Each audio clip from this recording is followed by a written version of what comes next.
Hey guys, it's Eric with the Miller Park Minute, where we're throwing strikes and getting likes, hitting dingers and getting listeners. Back again with a Friday Night Live. This is kind of just a random decision to put this up live and record live, but that's okay. I did put an invite out, so we'll see if anyone wants to join the live session tonight. Kind of just random. We're going to talk about randomness tonight. So if you haven't already, go follow our channel on YouTube, hit the subscribe button, like it. We're on Facebook and Twitter, Miller Park Minute, just about everywhere. We are also now on YouTube, Spotify, Google, Amazon, Castbox, iHeartRadio, Pocket Cast. I always screw that one up. Radio Public and Apple Podcasts. So those videos, these videos are up 5:30 a.m. every morning, every day. I've done this every day now. I have posted something, done something related to this YouTube channel just about every day. So that being said, I am going to create a discussion here, and this is going to be kind of some randomness. So I hope you follow along with me. I'm going to put a screen over here. Now I'm going to use the 40-man roster to do this. I'm a wrestling fan, so there's going to be a wrestling caveat tonight to today's episode. And I'm going to pick out some Milwaukee Brewers players, and we're going to do a little thing. I posted earlier on Twitter, and I didn't get a response, so it's sad, but I'm going to discuss what a 40-man, 30-man Royal Rumble. You'd have some injured guys. Some guys wouldn't make it. But I'm going to discuss a Royal Rumble with the depth of our roster. So we're going to start out. You're going to have Corbin Burns in there. You're going to have Brandon Woodruff in there. If you don't know what the Royal Rumble is an over-the-top battle royale. So you got to throw your opponents over the top. One guy starts, two guys start the match technically, and then every 60 seconds another player is added, another wrestler is added. This goes live tomorrow, Saturday. So we're going to do a little pre-Royal Rumble, baseball Royal Rumble. This could be a total flop, but entry number one, we're going to start out with Willie Adames. So coming in at number one, Willie Adames is going to face off against Rowdy Tellez. Now, usually in the Royal Rumble, the big guys have the advantage, but these two are going to fight it out for a while, and we're going to add a third member in. We're going to add a high flyer. Luis Urias is going to come in. Now, this is an infield group, so I'm going to say they decide to form a team, and then we're going to add a pitcher to the mix. We're going to bring in Devin Williams. So now we're up to 4 participants in our baseball wrestling Royal Rumble randomness. So Devin Williams is going to be eliminated. He's going to throw a mean hook, but he's going to hurt his hand. Okay, I had to throw that in there. And then we're going to be left with infielders. Now, there's going to be a fight between the infielders. And then we're going to have... Oh, I'm losing track. I should write this down. We are going to have... So we got Rowdy. Devin Williams has already been eliminated. So we're going to have like 10 guys left here at the end of this thing, huh? All right, let's count them. All right. So we're going to have Rowdy. Rowdy's going to go for a while, though. He's going to throw out Urias, and him and Willie Adames are going to kind of square off a little bit. And I feel like William Contreras comes in next. William Contreras comes in. He's a scrapper, so he's going right for Rowdy. And that's going to go for a little while, these three. And then Peter Strzelecki is coming in. And Peter Strzelecki is going to... I got a comment already. My man. What up, buddy? I don't know if you're still here. I'm talking wrestling and baseball at the same time. This is my Royal Rumble prediction for the Brewers Royal Rumble. Who do you think wins the Brewers Royal Rumble on the 40-man roster? My boy Rowdy, I think. I mean, that's my guess. I was gonna script out this whole thing, just for my entertainment value, but I think I'll record this as a separate video. There's too much scripting that I have to do, and I'm not gonna do this all on the fly. So we'll script out Royal Rumble tomorrow night, or maybe tomorrow sometime. I didn't get any replies to my tweet, and I'm kind of sad about that. I tweeted who would win the Brewers Royal Rumble, and nobody replied. Nobody even thought that was entertaining. But I get it. Maybe I'm not funny. Maybe it's not funny. But if you want to hear more of this, let me know. If you want to hear more of my thoughts on the Brewers and the Royal Rumble, let me know. That being said, gosh, it's been a fun week so far. If you haven't already checked out the podcasts with Dario was a lot of fun. Dario was gracious enough to give me time while he was at work, and that was stellar. Really something to just enjoy. Dario has a great baseball mind. He knows a lot because he covers the sport. Just like everybody here that I've talked to so far covers the sport. I haven't got a player yet. I got to work on my connections there. I will be doing that more. But that being said, we have had a slow week of baseball, so there hasn't been much to talk about. So that's why we're doing this live, because I really haven't had a lot to go on. Just a lot of nothing news, and that's gonna continue, and we're gonna see a lot of that going forward. So I will keep posting. I will keep throwing strikes, getting likes, hitting dingers, getting listeners. We will talk about whatever I see fit randomly throughout the season. And right now we're in preseason mode, so we're gonna give a little bit of everything. Talked about the prospects. The new prospect list discludes I think it's Garrett Mitchell. I don't know. There's so many prospect lists, and I just had this up here. There's so many prospect lists.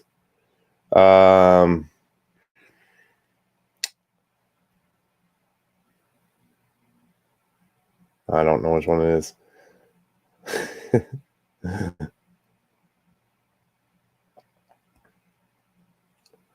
Okay, so I'm gonna swerve from that then. We're gonna swerve off of that because I can't find the list that I was looking for. So one of the things that's going on right now, and I kind of talked about this a little bit, if you go over to brewersfanatic.com, or brewerfanatic.com, I apologize, brewerfanatic.com. I put a video up earlier this week, and I was talking about Keston Hiura and how he's really out of time and out of option. And it's really one of those things like there's nowhere for him to go. If that guy does not play his butt off, he's got to play his way onto the team because they replaced him with major league level talent already. And that's the truth of the matter. So we are maybe seeing the end of Keston Hiura run unless they decide to, and this is random, but unless they decide to, like trade him. But I think you would have to be able to get enough value back for him. And I don't really know. I mean, what value does Keston Hiura offer? I know there's a lot of homers and a lot of fans and listeners of my podcast that say Keston Hiura is is still going to be good. And it's like, well, what space does he have to be good in? All right, I just got my kid registered for summer baseball. I like to coach summer baseball, just anywhere to be a part of the game and to do that. Me and my kid have a lot of fun with that every summer. We go to Doc Spiders games up here. That being said, there are 2022 Brewers make the top 23 outfielder prospects. Oh, we have talked about that. Talked about it. See, by Friday, everything is pretty much talked about. So that's why Saturdays is normally the wrap-up show. This is kind of the wrap-up show talking about UK Brew Crew. I reached out to him because we did receive a widespread, massive uptick in UK viewership, and I appreciate that. UK Brew Crew is a guy that started following the Brewers 7 years ago. He lives in the United Kingdom. Talks with a British accent. He's real fun guy. He's got a podcast out there. I've got a couple other fellows that have podcasts I'm just going to shout out right now. Just different people, and that's what it's about. It's everybody in the space. It's not just when I do these recordings, it's not about me. So next week I will be doing Thirst and 10 podcast. Me and Wilbur's Way are going to get together. I'm going to do something with UK Brew Crew. We're going to try and come up with a roundtable discussion later in the week. I just got a couple podcasters that I'm trying to work on to get together with that. And I mean, it's just a matter of time. I mean, we're working on different things every day, and it's kind of hard to just come up with solid stuff when there isn't a lot of stuff watched about. Or talked about. We last night we watched a little bit old baseball, little 90s baseball, and it's just funny how different things are in the game and how people are not as much as superstars as they were. You watch a guy like Jim Abbott, which is totally just something different and unique to baseball that we don't see today. The guy had no arm and threw a no-hitter. So that was a fun watch. Go back and watch that one if you get a chance. Number 1 overall prospects ranked.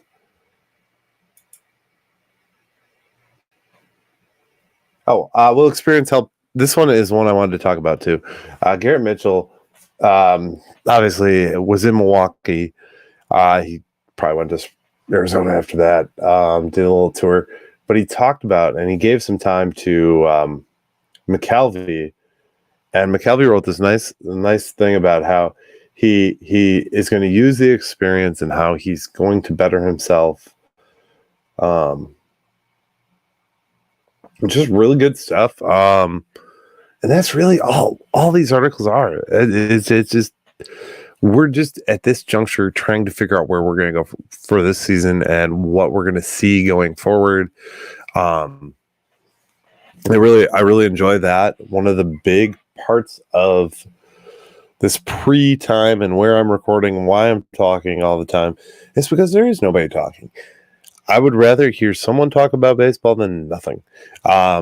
I listened to Locked On today. I actually reached out to Brandon of Locked On, and I said, "Hey, man, great show." He did a segment, and I'm going to do this segment by myself without anybody. I'm going to tilt that down so you can see me a little bit better. So he gave people, and I wrote this down, he gave people the position of make 3 moves for the club, make as like general manager. Then he did 3 moves as the owner.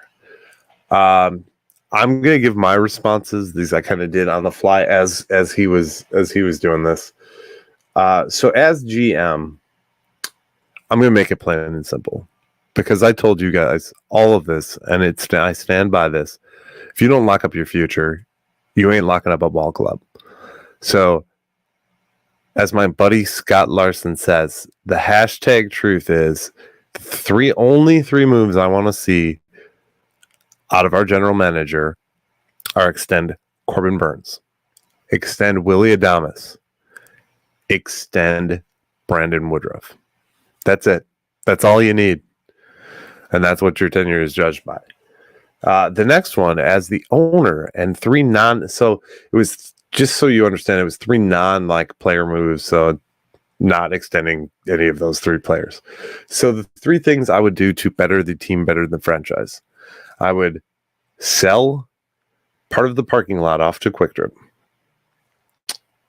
I would build or sell or lease parts of our land to different breweries. Maybe bring that City Lights is only a few blocks away. Maybe have like a shuttle bus or a system worked out with them. Get some more beer culture on the grounds and in the area. Maybe something, pop-up shops, pop-up brewers things outside the stadium, and make it more fan friendly out there, because I think you could bring a lot of people to that area. It's a more wide open space than you have downtown, so why couldn't we develop it out a little bit, and even extend it out over towards Blue Mountain?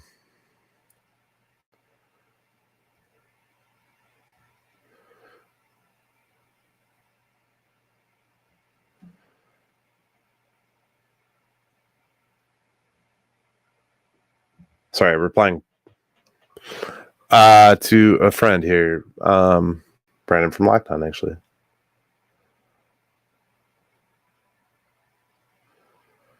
So if you haven't gotten listened to Lockdown, he does some interesting things. I'm not gonna say I love everything he does, but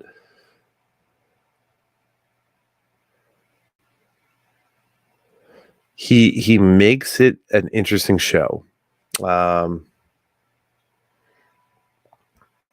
And if he's listening right now, or if he listens to my podcast, say hello, drop a comment, Brandon. I appreciate you, man.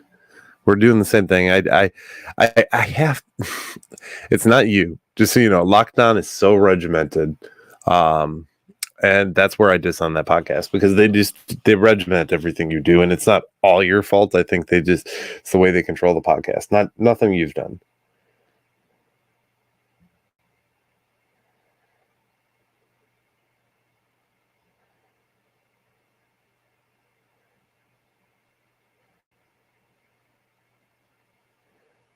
Pod.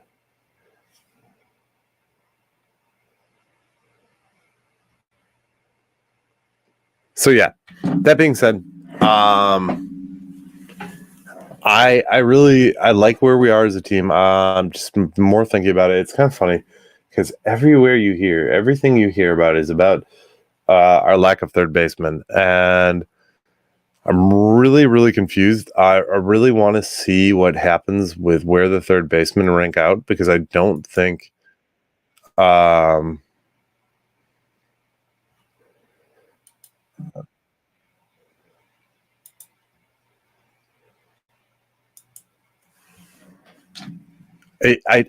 don't think that we are far off with Luis Furious.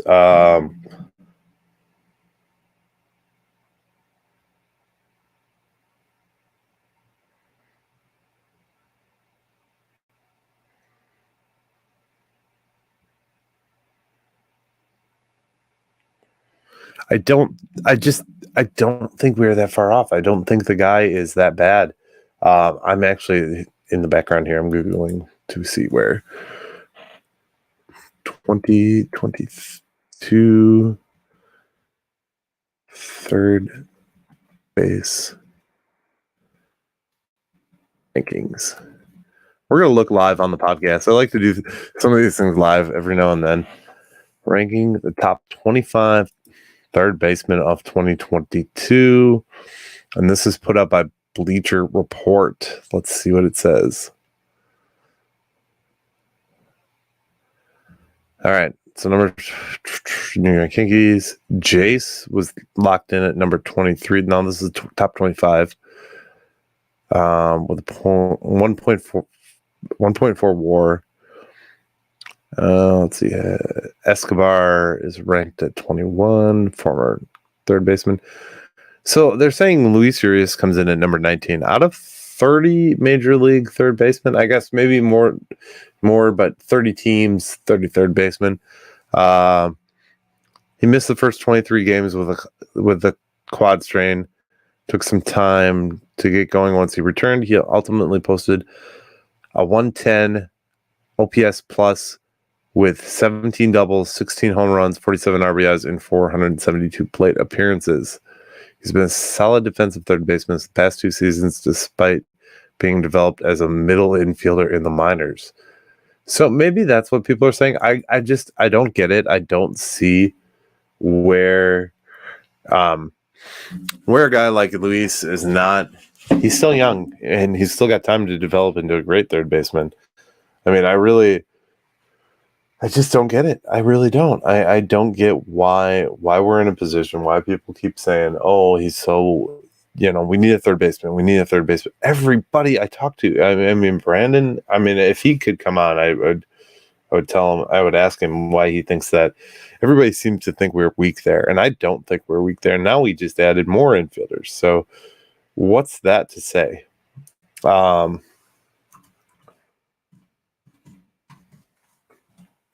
don't know. That's just my analysis. I mean, I think as people who listen to the show, if you've listened to this show for any amount of time, you can hear me getting more positive and more positive as the time goes on. I still stick to my guns when I say that we need to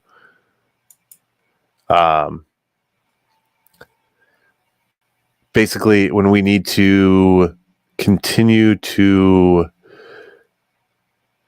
look to extend these players. I think that is definitely one of the things that would benefit this club. That would be the best at the moment for this club, because I think this club is the club that we need.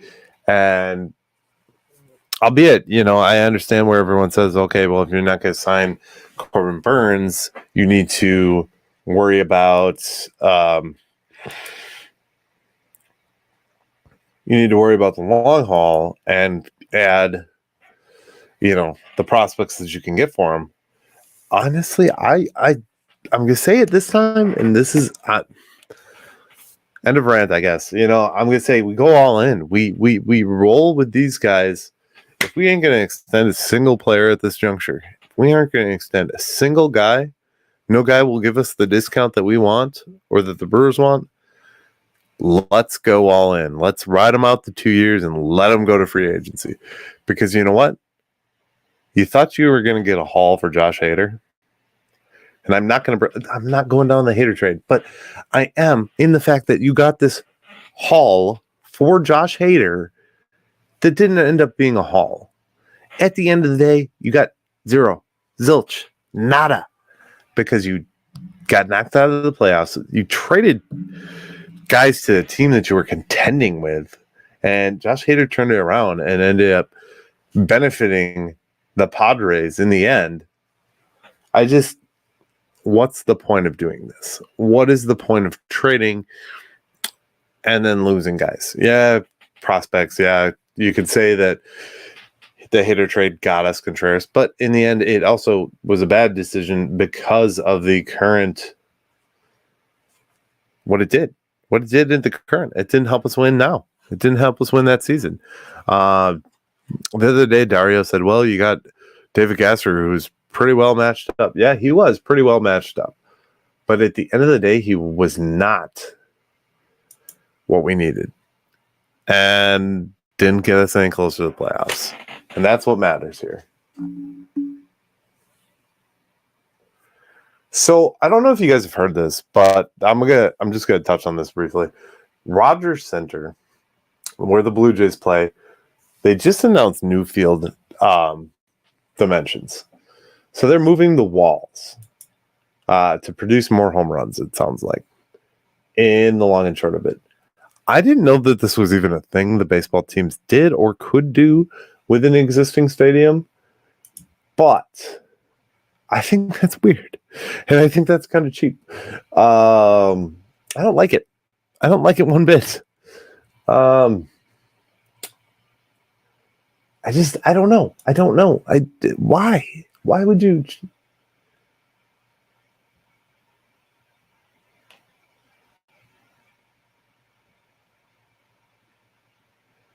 I'm trying to see what they are. Okay, so they're the lines. Left field line, 328, no change. Wall at 14 feet 4 inches, previously at 10 feet. Right field, 328 feet, no change. Wall 12 feet 7 inches, previously 10 feet. So they're moving the size of the wall? That's kind of crazy in and of itself. So I don't know. That's really all I got tonight, guys. I appreciate you. Thank you for coming on, coming live. We'll catch you in the next episode. Go Brewers. Follow us on podcast forums everywhere. And check us out every morning, 5:30 a.m. Central Standard Time, with new episodes, throwing strikes, getting likes, hitting dingers, getting listeners. As always, go Brewers.